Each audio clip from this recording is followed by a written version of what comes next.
Hey guys, I'm back again and I'm here to do my April wrap up. April was a bit of a shit show, but we did the best that we could. I read 4 books. That puts me at around, I think, 19 books read so far this year, which is very conservative for my normal reading. But I didn't have such a very good start of the year, and I'm still having trouble getting into a proper groove. So let's just get started and talk about some of the books that I have read. So I'm going to start with the book that I like the least that I read this month, and that was Gustave Flaubert's Un Cœur Simple, which is, I think, translated as A Simple Heart in English. And this story is the story of a young woman who looks a lot older than she really is. And she is the servant to this bourgeois family. And the story is kind of, I'm not going to say it's boring, but I was expecting a lot more. So this character goes through a series of events in her past, and then she lands this job with this family. And from there are series of very bad things that happen that affect this woman. And it's sort of like a look at a lot of different things. Like it's a look at what it is to be lonely and alone, what it's a difference between the different classes. There's also a little bit of talk about family and purpose of having one, and how that relates to this main character, who is nothing more than an extension of what this family needs to get through their daily. Does this character mean more to them than that? Probably not. But it's a novella. So I read this one in French. And in French, it comes in around 88 pages. So I would think in English would be a little bit less than 88 maybe. But it's a novella. And I just felt like, I was like, okay. When I finished reading, I was like, so? I was trying to understand what exactly he was trying to show with this one, other than the typical things that we see in these 19th century novels. I personally didn't love it. I didn't hate it, but I just didn't love it. It is what it is. All right. Next book that I read on the list was this one, which is Octavia Butler's Wild Seed. Now, this book was okay. Octavia Butler, one of my favorites from her is, of course, Kindred, and then Dawn. And so this is another series. I'm not very good at reading series, but I did read the Lilith Broods series, with the Xenogenesis series. I did finish that one. I think this one is 4 books. This is what they call the Pattern Master series. I read this one, and I think I read it in about 3 days. It's very easy to read, but there's something about it that doesn't enchant me, per se. This is a story of 2 entities. Anyanwu, who is a female entity, and another entity who is Doro, and he's like a male entity. But they're not really like normal people. They do a lot of shape-shifting in their own particular ways. And what we have here is a push and pull struggle. It felt like a real feminist type novel, because Ayanwu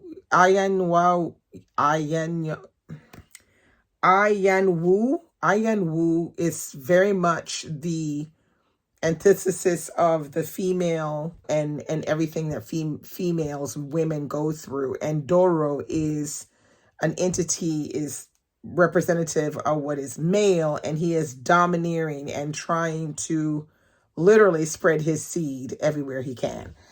Anyway, that being said, the book has some interesting twists and turns that make us question our gender identities and what purpose they serve, and how those gender roles affect the way other people look at us and various other things.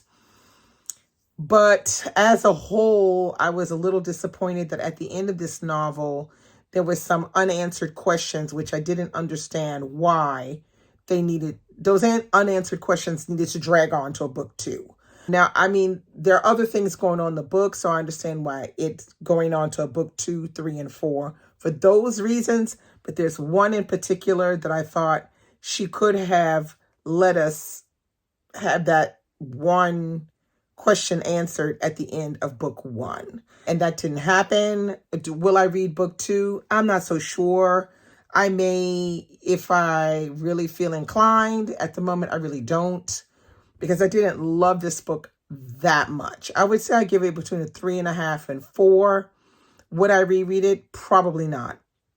Anyway, you know me, sci-fi and speculative fiction are very difficult for me. It's not something that I enjoy reading. It's definitely something I enjoy watching at the cinema.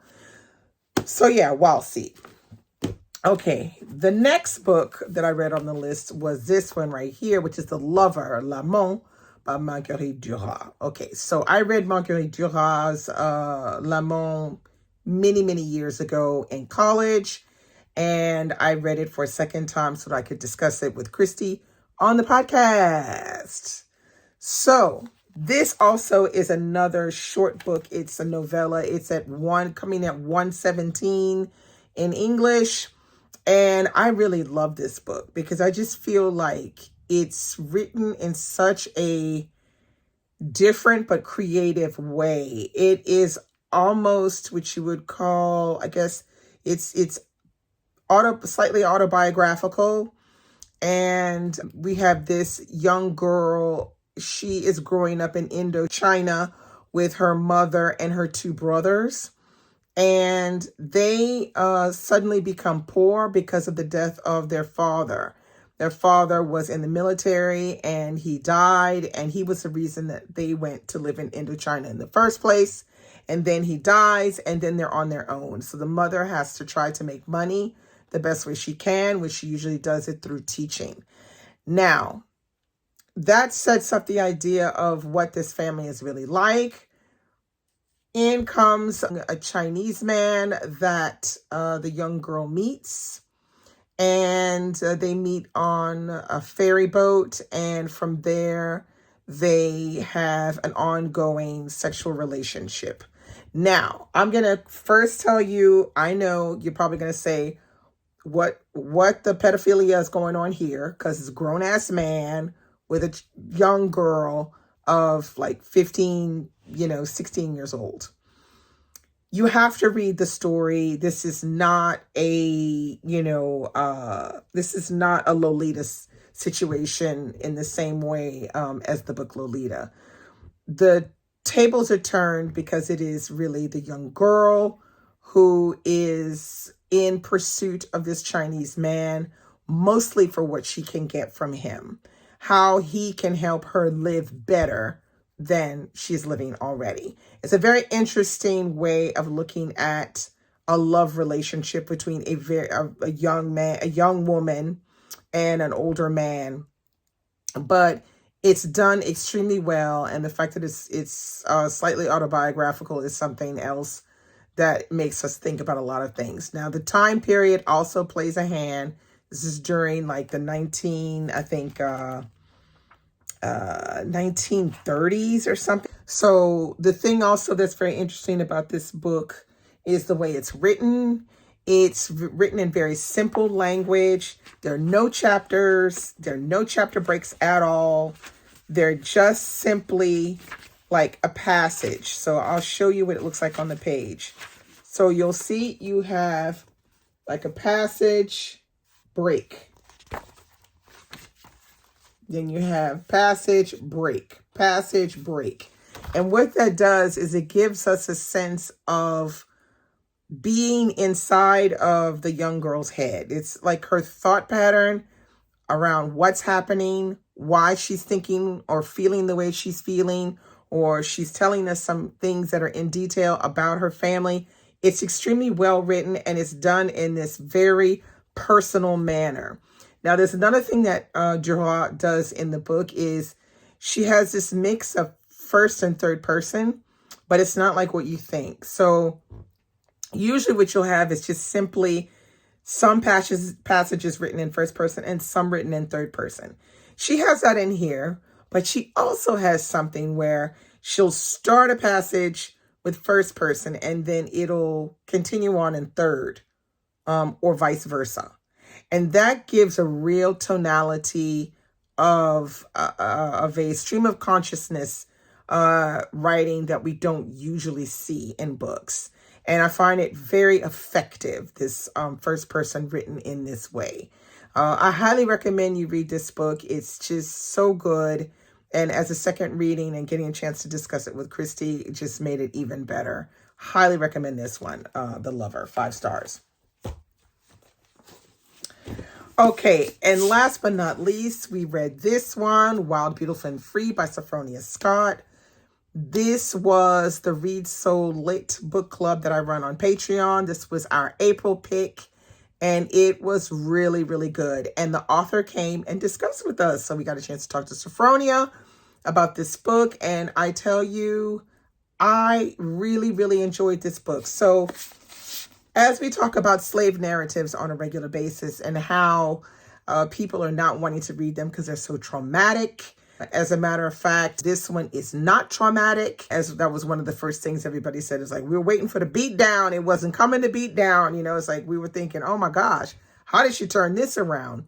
And it was very interesting because she focused on another aspect of what it is to be a slave and this idea of wanting to be free. And so we have this main character, Jeanette, and she is the product of the master of the plantation and a Black slave woman. And Jeanette is raised within the big house alongside her half-sister who is white. And this means that she grows up learning how to read, how to count, all those things that normally slaves are not allowed to learn how to do. And what Sophronia Scott does with this is she then explores this idea of a runaway slave. How does the slave get to run away and not get caught? And then what happens after they run away? And I feel like she does an excellent job with this one. I cannot say more because I don't want to spoil the twists and turns of this really wonderful novel. I must tell you, the writing is absolutely beautiful in this book. It is smooth as butter. I mean, smooth. It's very rare that, we have the chance to read a book with such smooth writing as this. And I tell you, I thoroughly enjoyed it. I enjoyed everything about it. I enjoyed Jeanette, who is a strong character. This is a retelling of Jane Eyre, but I don't think you really need to read Jane Eyre to get into the book. If you have read Jane Eyre and you know the story, you're going to find it very interesting how she turns this around to fit this time period and these characters. She did a great job with that because I was wondering, how close to the book this would be. And I feel like it's fairly close to the book, but it's still very different at the same time. Thoroughly enjoyed this one. I gave it 5 stars. I highly recommend this one. It's really, really good. So there you have it. That's all that I read this month of April. I would have loved to have read more, but no, it just wasn't happening. I did start reading the 15th book of the Rougon Macau series, which is La Terre, or I think it's translated into English as The Land by Émile Zola. But I only read the first 25%. So I will be finishing that book this month of May. When you're seeing this video, I'll have already finished it. So you'll hear about that one later on. But yeah, that's it. That's all that I read in April. But I feel like I'm not mad at it because there was only one book that was a little off for me. But I did enjoy the other three. To a certain extent, I enjoyed Wild Seed, but not nearly as much as I enjoyed The Lover and Wild, Beautiful, and Free. So that's all I have for you today. So look out soon for another video. Bye.